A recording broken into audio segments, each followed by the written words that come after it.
Sports fans, PBC Sports Chaos. We're coming at you once again on the cuspice of the NFL season. We've already had a bunch of preseason games. I'm so excited, PB. I know you are. By the way, little 2-minute drill. We're going to talk about some of the stuff going on in some other sports. MLB had their 8th no-hitter last night. I still say we're going to get a perfect game. I know you don't think it's going to happen. I think we're going to get a perfect game this year. Maybe? I'm still going to go no. All right. Even the no-hitters, they were coming like crazy at the beginning of the year, and they've slowed down a little bit now. So we may not even see a no-hitter between now and the end of the year. Dude, the guy that pitched a no-hitter last night's never started in the major leagues before last night. It's his 4th appearance in a baseball game. He threw a no-no, and you think there's not going to be a perfect game by somebody like a Chris Sale who just started his first game this year last night? Pitched 5 good innings, 8 strikeouts? No. And I'll tell you why. First of all, coming down the stretch, especially these good pitchers on good teams that are going to make the playoffs, they're not going to be trying to throw them out there for 120 pitches a game. That's not going to happen. So someone like Sale's the furthest from the equation here in terms of throwing. And good point. And the other thing is, I love what this kid did. And look what it was against the San Diego Padres, who have one of the most prolific lineups in all of Major League Baseball. Correct. Yes. Good for him. Good for him. But I'm no perfect game this year, Russ. It's not going to happen. All right. Hey, by the way, we wrapped up the Olympics last weekend. America, they had the most gold medals, but China closed the gap. They came within 25 medals and 1 gold of America. And one thing I did not think was going to happen, we talked about this because of the debacle of the first couple of games. The American men basketball team pulled it out. PB, I got to say one thing about that. It saved Kevin Durant's ass, because if he lost, people could not call him one of the greatest players in the game. If he didn't win the gold medal, and he had a great gold medal game, by the way, so it saved his butt. Do you agree? Probably. Yeah, I would agree. Yeah. Hey, speaking of baseball, we just talked about what the heck is going on in the East. The NL, 2 weeks ago, was the Mets and the Sox, and all of a sudden the Sox are as we predicted, they crashed. They're now 5 games behind Tampa Bay. But Philly and Atlanta, minus Acuna, who got hurt early in the season, they've overtaken the Mets. And that NL East, by the way, there may be 2 teams in the AL East going to the playoffs. There will not be 2 teams in the NL East, right? No, because they don't have good records. So I think whoever finishes second there is going to miss out on it, because there's too many other teams that are in second place with good records, like the Dodgers being one of them, right? Yes. But, just like PB predicted at the beginning of the season, no Yankees, no Mets was my prediction in the playoffs. And the Yankees are creeping up there. I know it, man. Oh, and by the way, we had the Field of Dreams game the other night. That was epic. It was a walk-off home run. Thank God Chicago walked it off and won the game over the Yankees. But, man, that was I watched it for a little while, and I got to admit, I might have had a little tear going in my eye. that was great setting. Love watching. Oh, my God. Jesus Christ. All right. Hey, also last weekend, we had the Hall of Fame inductees 2020 and 2021. Because of COVID, we didn't have a Hall of Fame last year. BB, I got one thing to say. Oh, 2 things. Well, Hall of Fame. I know a lot of people say Jimmy Johnson maybe didn't deserve it. He didn't have a long career in the NFL. Had a somewhat of a career in college, not a long career really, compared to like Bowden, who we'll talk about in a moment. But what I say about Jimmy Johnson was he redefined the sport. Before he had fast defensive linemen, he was the first guy to put 5 300-pounders on the offensive line in the NFL, and linebackers who ran like safeties. That guy changed the football game. Speed on defense, bulk on offense. Jimmy Johnson, I think, was an epic coach. That's my take. Anything you got to say? Well, obviously, you might be a little biased given your Cowboys fandom and you're sporting the Cowboys jersey. But he coached for Oklahoma State, which I was not a fan of because I love OU. But I like the Canes. He made the Canes relevant. Right, and he won a national championship with them too. And then he goes on and wins 3 out of 4 years, right? 3 out of 4 years he wins the Super Bowl. 2 out of 3. He left the third one. Switzer won it. Oh yeah, Switzer picked up his By the way, he was the first coach ever to win NCAA and Super Bowl. Oh, wow. Okay. And Good. then So, Switzer did it, and then Pete Carroll did it.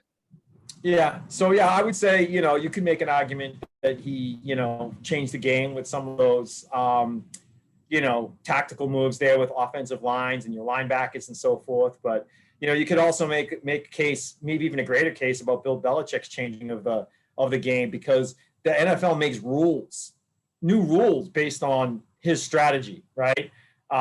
So True. I'll just say this. Belichick has to win one Super Bowl without Brady. If he doesn't win one without Brady, all bets are off, in my opinion. okay, we'll see. All right. Hey, we got to acknowledge down there in Florida, he's a legend. I love the Canes, but Bobby Bowden, I never disrespected the man. Passed away this past week. Unbelievable coach. 91 years old, I think it was when he passed away. 2 titles as a coach for Florida State. Florida is, and they went, you saw it, right? You're down there. Everybody was thinking about it, right? Oh yeah, that was a huge deal. The ceremony was actually a public ceremony. They held it inside the stadium, I believe. So there was tens of thousands of people, I believe, that showed up for it. So these things are happening sooner and sooner, PB, as we get older, unfortunately, right? Yeah, I know. All right, let's get on to football. Bobby Bowden, rest in peace, man. We loved you. All right, we're going to do a little NFC East action. Let's start off with the Washington football team, the defending NFC East champs. I don't know if you could take any credit for that, but all right. Yeah. What do you think the Washington football team is going to do this year? Yeah, and this is one that's kind of interesting. All the analysts out there right now, a lot of them picking the Washington football team to repeat as division championship. I think they're leaning on what happened last year, and they're really not looking at what's going on going into this year. The team did extremely well on defense. I'll give them that. They obviously struggled on offense. I don't know if they did anything to really fix that problem. I don't think Ryan Fitzpatrick is the answer to all of that. Vegas has them sitting right now at 8.5 on an over win total. People, if you want to make some money, bet the under. Washington football team is not going to win 9 games this year. Right? I don't think they're going to win 9 games. I'm with you. I got them at 9. I got them at 6 and 11. I got them 8-9 at best. Okay, I got them. I think. And the reason why I have the 6 and 11 is because they're playing a first place. Yes, correct. Yeah. I mean, they got Tampa Bay, they got Green Bay, they got KC, right? All in their schedule, correct? Yeah. They start off really, really tough. Even they have the Giants at home. That's about it. But they got to play some tough teams. They got to play Buffalo in Buffalo. They got to play Atlanta in Atlanta, New Orleans, Kansas City, Green Bay. That's a 5-game stretch, 5 losses right there. This team's not going to be as good as people think they are. They really aren't. So I got them 6 and 11. That's good enough for second place, though, in that division. Well, true. 6 and 11, huh? Wow. All right. How about the Eagles? Yeah, the Eagles I got in the cellar. I got them at 4 and 13. Again, I think this is a pretty easy under-over bet in Vegas right now. They got them at 6.5, which means they would have to win 7 games for you to lose this bet. Sorry, folks, the Eagles are not a 7 and 10 team. They're going to put way too much pressure on Jalen Hurts to carry this team. They really don't have that many offensive weapons. They suck for all intents and purposes at wide receiver. They did draft Devontae Smith, which could add an element to that offense. But again, he's injured right now. We don't know he's going to be back, right? Right, and he's injured, right? He's got to develop chemistry with Hurts. And obviously, if he's not in camp doing that, this guy's not going to be an impact player, I don't think, in his first year, given that team and that organization. Unfortunately, he's not one of those guys that's set up for success. So I don't see this team winning many football games this year. By the way, though, Smith and Hurts were teammates at Alabama. They do have a little bit of chemistry, so we'll see. He was there. He was a freshman, I believe, when Hurts was a sophomore. Okay, and then didn't Hurts transfer to Oklahoma senior year? He went to Oklahoma. Okay, yeah. Yeah. All right, so you see them at what? 4 and 13. 4 and 13. Wow. All right. What do you got them at? I mean, I definitely see him at 11 losses, probably 12. 4 and 13, man. I'm not. You know what? I would not be surprised. You're probably right. All right. Let's move on to the Giants, because I hate the Giants, but I don't know if they're going to be as bad as 4-13. What do you think?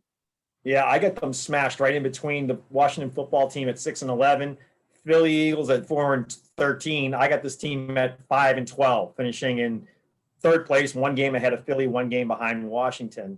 Again, they got some tough games. I mean, they got to go to Miami. They got to go to the Chargers. They got to go to the Bears late in the year.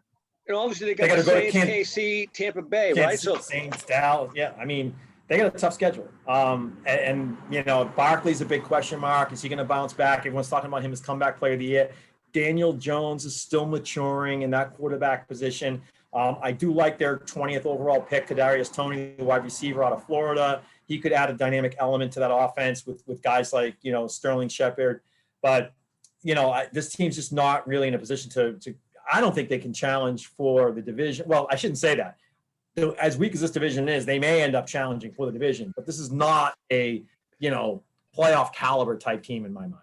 No, I'm with you on that. I got them easily 10 losses. I think Philly's in last, I think, and then followed by the Giants in third place. All right. So we're going to move on to America's team.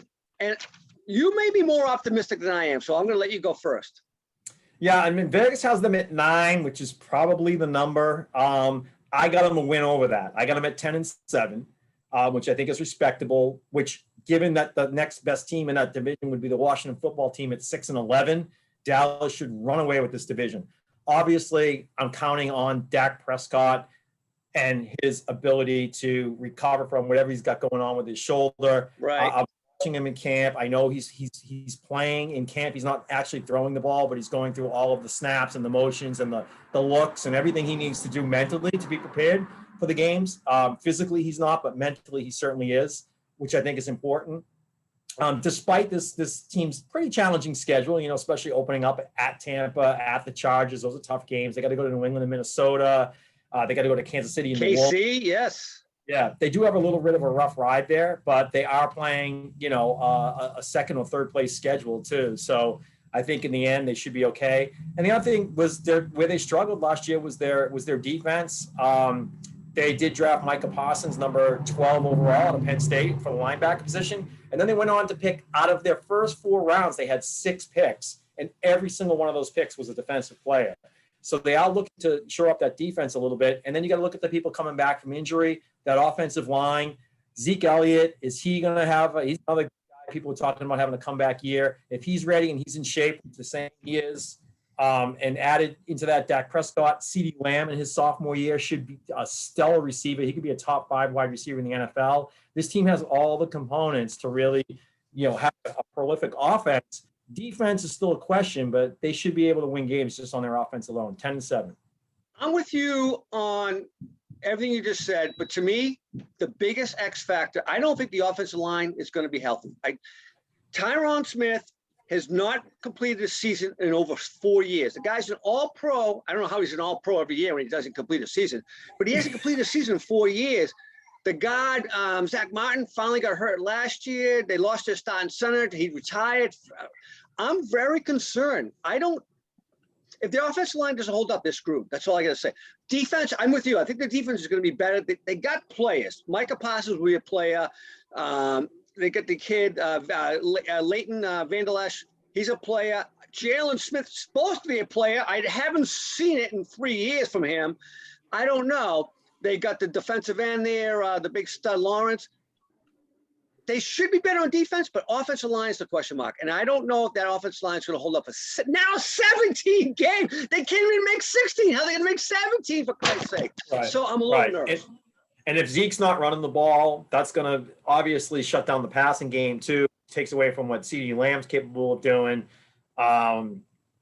It's just going to be it's going to be a tough ride for any team that doesn't have a good offensive line. Their offense starts to fall apart. We talked about it when we talked about the AFC West. We said KC did the most unbelievable offseason ever by getting a new offensive line after what happened in the Super Bowl. And now you and I, last year after the Super Bowl, we thought their dynasty was over. And now they've rebuilt the old line. We're like, they might go undefeated now, right? So offensive line is the key, obviously, in this game of football. We'll see. Which is why the Patriots will probably end up having a decent season because their offensive line is so strong and their running game so strong. Good segue. By the way, I got Cowboys at 9-8. The Cardinals game at the end of the season, the 16th game, will be determining whether or not they get 10. Next week, we talk AFC East.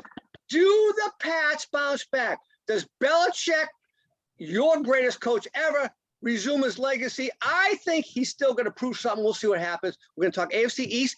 And by the way, PB, what do we got coming up on 9-2? Tell the fans. Yeah, so on September 2nd, we're going to do our PB and Z Survivor Draft. You gotta get involved in this because it's a fun draft. We pick 5 players. That's it. No matchups. There's no schedule. There's no playoffs. There's no waiver wire. You just take your 5 guys. You ride them through the entire 18-week season. And each week, your top 4 scoring players count towards your score. So you get to drop your lowest player every single week. And you just go and you just accumulate points. And whoever has the most points is the winner. We'll probably give a first and second, maybe a third, depending on how many people we get. But this league, because I'm only drafting 5 people, we're going to easily start off probably around 12 somewhere. But we could end up with 15, 20, even upwards of 25 teams in this league is acceptable.